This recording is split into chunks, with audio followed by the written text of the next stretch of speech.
Bismillahirrahmanirrahim. We will proceed with the second last chapter of the syllabus, which is international business. You may refer to chapter 4 in the textbook, Understanding the Global Context of Business.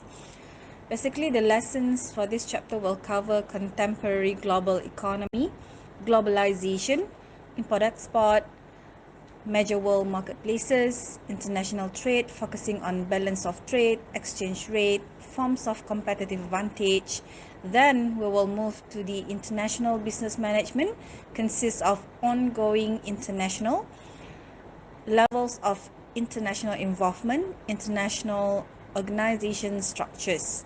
After that, we will proceed with the last subtopic of the chapter, which is the barriers of international trade. First thing first, I will explain the term globalization. I know most of you have heard the term globalization. It is the process by which the world economy is becoming a single interdependent system. It's actually the process of organization. They are developing. They develop international influence or start operating on an international scale. Among the reasons the companies are going global is first is because of the domestic market has been saturated. It is actually a state of which no further increase in current market. It is stagnant. It is static. Okay?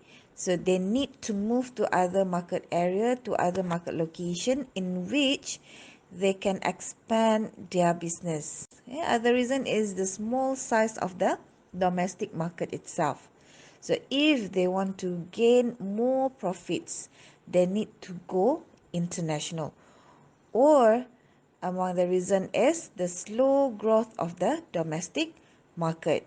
The demand of the domestic market is not to what they expected or what they aim, so they go international. In addition, competitive pressure. Domestically, they have few or quite number of competitors. Because of this competition, they need to go global so that they open the market, the products or services they offer to other countries in the world. Moreover, attractive cost of structures globally. For instance, the labor cost is very expensive in Malaysia. Therefore, these companies move to other countries that have lower labor costs or much cheaper labor costs, and many other reasons that you may find in articles. So please read. Right, when we talk about globalization, it has the relationship with import and export. I know everyone knows the meaning of import and export. Import is defined as products made or grown abroad but sold domestically. For instance, Malaysia imports products from other countries. So the products are coming in. For imported products, Malaysia imports the integrated circuits, copper, iron, petroleum, cocoa beans, cocoa, gold, textiles, food, and many more. On the contrary, export is defined as products made or grown domestically but shipped for sale abroad. Malaysia sold the products to other countries. The products are going out. So basically, what Malaysia exported previously in 2018, the integrated circuits, that is the semiconductor devices, the broadcasting equipment, industrial printers, and so on and so forth. This is the largest export of Malaysia to other countries. Other than that, we export the petroleum, the refined petroleum, petroleum gas, fuel petroleum, palm oil. Mostly Malaysia exports to our neighbors, Singapore, to China, to US, Hong Kong, Japan, and Thailand. Let's have a look at the benefits and drawbacks of globalization. First benefit of globalization is the potential for higher standards of living and improved business profitability. According to the World Bank, extreme poverty decreased by 35% since 1990. Across the globe, nearly 1.1 billion people have moved out of the extreme poverty since that time. In addition, globalization makes many countries around the world remain constantly connected, so knowledge and technological advance travel quickly. These new technologies have made international travel, communication, and commerce faster and cheaper. Furthermore, globalization leads to competitive pressures, thus increase the opportunities of firms to expand into foreign markets such as China, Russia, India, and many more countries around the globe to keep up with competitors. Now, I would like to turn to the problem of globalization. Firstly, it creates tough competition that leads some companies to search for cheap labor sources. Some Western companies ship their production overseas to countries like China and Malaysia, where tax regulation make it easier to exploit workers. Moreover, globalization leads to loss of cultural heritage. While globalization has made foreign countries easier to access, it has also begun to melt, to mix, to consolidate unique societies together. So the success of certain cultures throughout the world caused other countries to emulate or copy them. But when cultures begin to lose their distinctive features, we lose our global diversity. And last but not least, globalization often benefits the rich than the poor. Globalization makes the rich richer and the poor poorer. Anyway, the evidence is mixed. So these are just some of it. You may do further reading on the pros and cons of globalization. Let's move on to the major world marketplaces. Any owners of the businesses, the managers of the companies, they need to know to understand the global economy, including the major world marketplaces, in order for them to go global.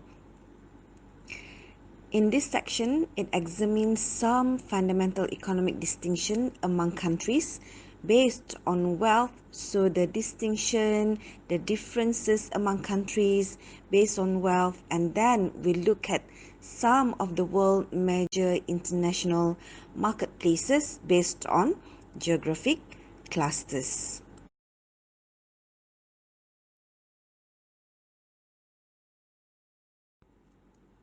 The first fundamental economic distinctions between countries is distinctions based on wealth. It is something to do with the income of that particular country. So the World Bank uses per capita income, the average income per person, to make the distinctions among countries. There are currently 4 different categories of countries: high income countries, upper middle income countries, lower middle income countries, and low income countries. In 2020, the World Bank categorized the high income countries with the income greater than 12.376 K dollar. Okay? While for upper middle income countries, the income is between 3.996K to 12.375K. For lower middle income countries, from 1.026K to 3.995K. While for low income countries, it is 1.025K and below. Let me give you an examples of high income countries. It includes UK, US, Brunei, Singapore, Taiwan, France, Finland, Hungary, Italy, Australia, Belgium, Qatar, Israel, Italy, Austria, Germany, New Zealand, and many more. As for upper middle income countries, it includes our own country, our beloved country Malaysia, and then our neighbor Thailand, Turkey, Algeria, Argentina, China, Fiji, Mexico, Cuba, Costa Rica, Colombia, and many more. While for lower middle income countries, our good neighbor Indonesia, India, Pakistan, Nigeria, Myanmar, Ukraine, Ghana, Zimbabwe, Vietnam. While for the low income countries, the countries are Afghanistan, Madagascar, Nepal, Somalia, Uganda, and etc.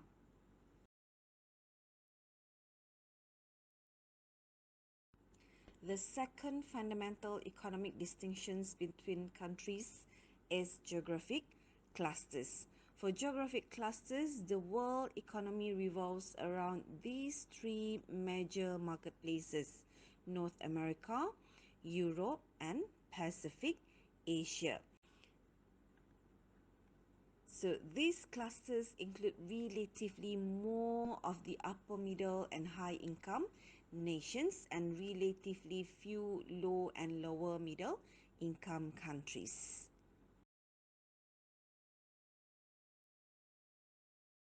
North America is the world's largest marketplace and the most stable economy.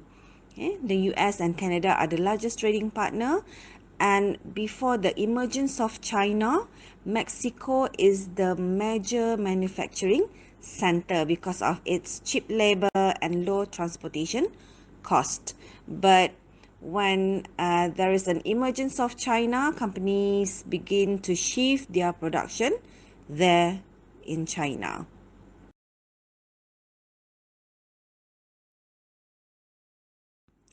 As for Europe, it is often divided into two major regions, Eastern Europe and Western Europe. Western Europe is strong in e-commerce, in technology, in internet startups, biotech, and so on and so forth.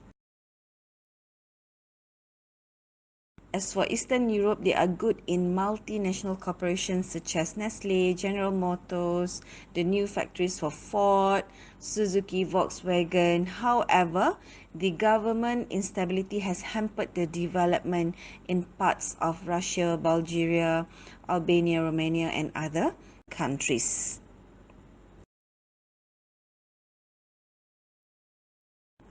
The third major marketplaces for geographic cluster is Pacific Asia. It consists of Japan, China, Thailand, Malaysia, Singapore, Indonesia, South Korea, Taiwan, the Philippines, and Australia. So Pacific Asia is strong in automobile, electronic, and banking industries.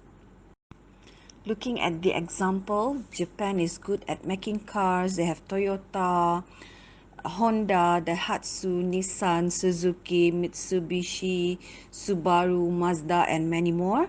They are also good at making electronic items, electronic brands such as Toshiba, Yamaha, Sharp, Sony, Seiko, Ricoh, and they are good in Nippon Steel. South Korea is also good at making electronic and automobile and car. Taiwan is good at petroleum. Hong Kong is a strong financial center. China, situated in Pacific Asia, is the world's most densely populated country. Thus, is an important market. This data on the world's third largest economy is an old data. As of 2019, China is the world's second largest economy and is an upper middle income country. And because China has achieved a substantial development success since its reform and opening up in 1978. Technology plays an important role in these three regions. However, in Asia, the emergence of technology has been hampered due to poorly developed electronic infrastructure, slower adoption of computers and information technology, and higher percentage of lower income consumers. As other countries in the world, they have reaching towards the 7 or 8 Gs. We in Malaysia are still at this 4G or an introduction of the 5G.